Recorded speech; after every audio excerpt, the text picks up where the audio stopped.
हरियाणा गुरुद्वारा प्रबंधक कमेटी एक लंबी लड़ाई के बाद अपने वजूद में तो आ गई, लेकिन एक साल भी नहीं हुआ कि कमेटी के लोग फिर सड़कों पर उतर आए। एक विवाद के बाद ये लोग वो हैं जो अब इस कमेटी का विरोध कर रहे हैं, क्योंकि कमेटी लगभग एक साल चली और कुछ विवाद के बाद कमेटी टुकड़ों में बट गई। लेकिन आज हरियाणा के यमुनानगर में सिख समुदाय की एक अहम पंचायत हुई है, जिसमें इस कमेटी के बारे में निर्णय लिया गया है कि आगामी इस कमेटी को लेकर किस प्रकार का विचार करना है। हमारे साथ ये तमाम सिख संगत यहाँ मौजूद हैं, बात करेंगे इनसे कि आखिर क्या मामला क्या था। आपने इस कमेटी को जो आज महापंचायत थी इसको बुलावा दिया था, क्या मांग थी आपकी? ਸਾਡੀ ਇਹ ਮੰਗ ਸੀਗੀ ਜੀ, ਇੱਕ ਤੇ ਸਰਕਾਰ ਪਹਿਲਾਂ ਤੇ ਚੁਣਾਵ ਕਰਾਏ, ਜਿਹੜੀ ਚੁਣਾਵ ਦੀ ਡੇਟਾ ਨਿਰਧਾਰਿਤ ਕਰੇ ਤੇ ਘੋਸ਼ਣਾ ਕਰੇ ਕਿ ਬਈ ਇਸ ਤਰੀਕ ਨੂੰ ਆਪਾਂ ਚੁਣਾਵ ਦੀ ਘੋਸ਼ਣਾ ਕਰਦੇ ਹਾਂ। ਇੱਕ ਸਾਡੀ ਮੰਗ ਸੀਗੀ ਜੀ, ਸਾਡਾ ਇੱਕ ਤੇ 1 ਮਹੀਨਾ ਟਾਈਮ ਵੋਟਾਂ ਦਾ ਵਧਾਇਆ ਜਾਏ ਤੇ BLO ਦੀ ਡਿਊਟੀਆਂ ਲਾਈ ਜਾਣ। औलख साहब, इसकी शुरुआत की थी आपने, करनाल में हुई, हरियाणा के कई जिलों में हो चुकी है और अब एक चंडीगढ़ में भी नवंबर को आप कॉल दे रहे हैं कि सिख संगत वहाँ पर ज़्यादा से ज़्यादा एकत्रित हो ताकि CM का जो गेट है वो खटखटाया जाए। देखो, जो हरियाणा में पिछले साल कमेटी बनाई गई हरियाणा की सरकार द्वारा, वो हरियाणा की संगत को नामंजूर है। उस कमेटी ने जिस तरीके के कृत्य काम पिछले 1 साल से किए वो सारे आपके सामने हैं। पंजोखरा साहब में जिस प्रकार मीटिंग में गाली गलौच हुई, जैसे शुरू में कब्जा लेने के लिए ताले काटे के ग्राइंडरों से, और जो लोग उस कमेटी में हैं सरकार के बनाए हुए, उन लोगों का जो किरदार है वो किसी से छुपा नहीं है। वो सरकार के एक तरह से सरकारी एजेंट बन के काम कर रहे हैं। हरियाणा की पूरी संगत को ऐसी कोई कमेटी बर्दाश्त नहीं। सबसे बड़ी बात, हमें किसी प्रकार का राजनीतिक दखलंदाजी अपने गुरुद्वारों में नहीं चाहिए। गुरुद्वारे पहले भी आज़ाद थे, आगे भी आज़ाद रहेंगे। उसी को लेकर हम संघर्ष कर रहे हैं। सरकार तुरंत इलेक्शन की घोषणा करे और जल्दी से जल्दी हमारी वोटें बनाने के प्रोसीजर को फास्ट करे, जिससे एक अच्छा साफ़ सुथरा इलेक्शन हो के संगत के चुने हुए ही मेंबर ही हरियाणा गुरुद्वारों को चलाएं। उसी मुहिम को आगे बढ़ाते हुए आज हम यमुनानगर में 5वीं पंचायत करने के लिए आए हैं। इस प्रकार पूरे हरियाणा में जा रहे हैं।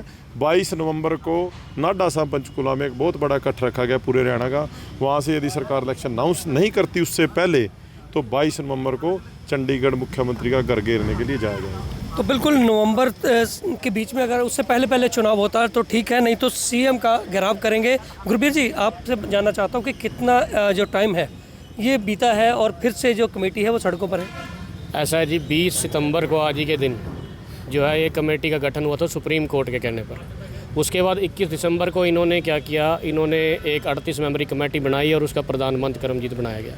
लेकिन आज 21 दिसंबर के बाद आप लगा लीजिए फिर से वही 20 सितंबर आ गई है। इनके पास कमेटी चली नहीं। कारण क्या था कि जैसे चेयरमैन यहाँ बांटती है सरकार अपने हिमायतों को, ऐसे ही इन्होंने जो है ये मेंबर बांट दिए। सारे के सारे BJP के मेंबर हैं, काम उन्हें कुछ आता नहीं है, गुरु मर्यादा का उन्हें पता नहीं है। और सबसे बड़ी बात यह है कि सरकार ने एक महंत को फिर से गुरुद्वारे के ऊपर काबज कर दिया। लेकिन गुरबीर जी, चलो उसने तो रिजाइन कर दिया, अब जो बनी है कमेटी, अभी सरकार ने प्रधान और महासचिव अनाउंस किए हैं। हाँ, कार्यकारी प्रधान भूपिंदर सिंह असंध को बनाया गया है। आप असंध एरिया से पूछ सकते हैं कि उनकी क्या कंडीशन है। बल्कि हालात तो ये हैं कि बनने के बाद वो मीडिया के बीच में आते हैं और वो कहते हैं खट्टर साहब का बहुत दिली धन्यवाद और भाटिया MP का बड़ा दिली धन्यवाद जिन्होंने मेरे को बनाया है, बजाय कि अकाल पुरख का धन्यवाद करने के वो राजनेताओं का धन्यवाद करते फिर रहे हैं और उनके पैरों में पड़े हैं।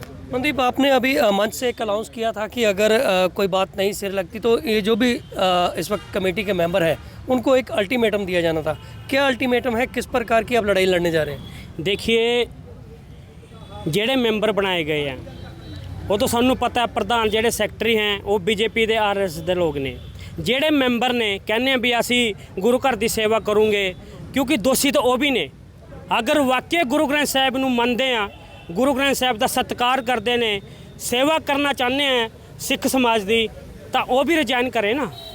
वो अपनी मैंबरशिप तो रिजाइन करे, उस तो बाद सिख भी चाहूगी भी हाँ वाकई गुरु घर की सेवा करना चाहते हैं। सिख उन्हों का पूरा सत्कार करूगी, उन्होंने सिख अपने आप ही कहूँगे तुम इलैक्शन लड़ो, आप थोड़े नाल हैं। नहीं तो क्या अल्टीमेटम देके 24 घंटे में उतार दी जाएगा? बिल्कुल, अपने आप ਜਿਹੜੇ ਮੈਂਬਰ ਹੈ ਆਪਣੇ ਆਪ ਨਹੀਂ ਉਤਰੇ ਆਪਣੇ ਆਪ ਰਿਜ਼ਾਈਨ ਨਹੀਂ ਦਿੱਤਾ ਮੈਂਬਰਸ਼ਿਪ तो उस तो बाद ये कमेटी जोड़ी सिख पंचायत एक पंचायत करके दोबारा फिर एक पंचायत के अंदर ऐलान कर दूंगी 24 घंटे के अंदर पता लग जूगा इन्हों का इनका दुध का दुध पानी का पानी हो जाऊगा वाकई ये गुरु ग्रंथ साहब का सत्कार करते हैं या कुर्सी पीछे अपनी चौधर जमाना चाहते हैं।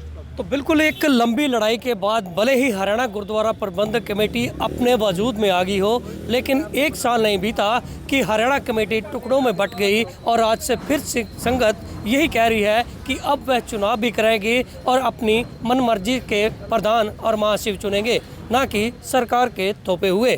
तिलक भारद्वाज, न्यूज़ 24, यमुनानगर।